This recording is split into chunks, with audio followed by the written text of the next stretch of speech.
Hello everyone, welcome back to new blog. रात्री झोपले, खूप झोप आली होती आणि खूप दमल्यासारखंही झालं होतं. पण सकाळी मम्मीने सगळ्यांना लवकरच उठवलं, कारण की देवीचं दर्शन घेऊन आम्हाला पुढे पण निघायचं होतं. त्यामुळे आणि उठले, अगोदर हेअर स्ट्रेट केले, स्ट्रेटनिंग केली आणि आयनिंग केली आणि केस मी हेअरकट केला होता, पण मग थोडेसे ते असे सेट नव्हते आणि केस धुण्यासाठी इतका वेळही नव्हता आता. मग आयनिंग वगैरे केली, केस टाय केले, ब्रश केला, शावर घेतला, आंघोळ केली आणि मग आता मेकअपला सुरुवात करूया.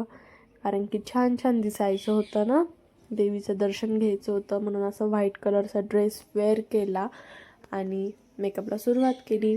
सगळ्यात अगोदर मी लावलं, सगळ्यात अगोदर केलं क्लिन्झिंग, मग केलं मॉइश्चरायझर, मग प्रायमर वगैरे आणि टोनर पण लावलं होतं. मग त्याच्यानंतर मम्मीचं पण चालू होतं आवरणं आणि छान असं रेडी होणार होती मी. मग सगळं आवरलं, मॉइश्चरायझर वगैरे वगैरे सगळं, कारण की माझी स्किन आहे ना खूप ड्राय, म्हणून मला मॉइश्चरायझर आहे ना असं जास्त भरभरून मॉइश्चरायझर मला लावावं लागतं. आणि माझ्या शेडचं फाउंडेशन घेतलं आणि मेकअपला सुरुवात केली.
ऑल ओव्हर मेकअप कंप्लीट झाला, मॉइश्चरायझर वगैरे लावून सगळं कंप्लीट झालं.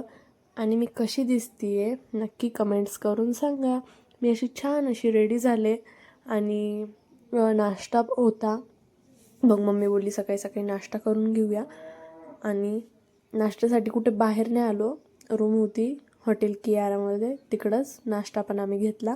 आणि नाश्त्यामध्ये होतं उपीट आणि पोहे आणि चहा, कॉफी, जे आपल्याला हवं ते देत होते ते बनवून. आणि मग नाश्ता वगैरे केला आणि हा दादा असा काही पोज देत होता, त्याला मी म्हटलं ब्लॉग काढते, लगेच त्यांनी असं केलं. नंतर सगळं आम्ही आमचं सामान वगैरे, बॅग्स वगैरे घेऊन सगळं खाली आलो, गाडीमध्ये टाकलं, गाडी पॅक केली आणि निघालो देवीचं दर्शन घेण्यासाठी. आणि खूप छान वाटत होती कोल्हापूर सिटी, एकदम भारी. आणि टोटली मी 7 ते 8 वर्षानंतर कोल्हापूरमध्ये आली आहे. लास्ट टाईम आलो होतो 7-8 वर्षापूर्वी, त्या टायमिंगला म्हणजे आम्ही असंच कोकणातून आलो होतो त्या टायमिंगला, मग कोल्हापूरमध्ये आलो होतो. कोकणातून येता त्याच्यानंतर मग काही कोल्हापूरमध्ये आले नाही, 7-8 वर्ष झालीत. मग त्याच्यानंतर देवीच्या बाहेर मंदिराच्या तिकडे फणस होता, फणस घेतला, त्यांनी टेस्टला दिला, गोड होता फणस. मग तिकडून फणस घेतला आणि आम्हाला अख्खा फणस घ्यायचा होता, पण मग ते पुढून आम्हाला कोकणातूनच घ्यायचा होता.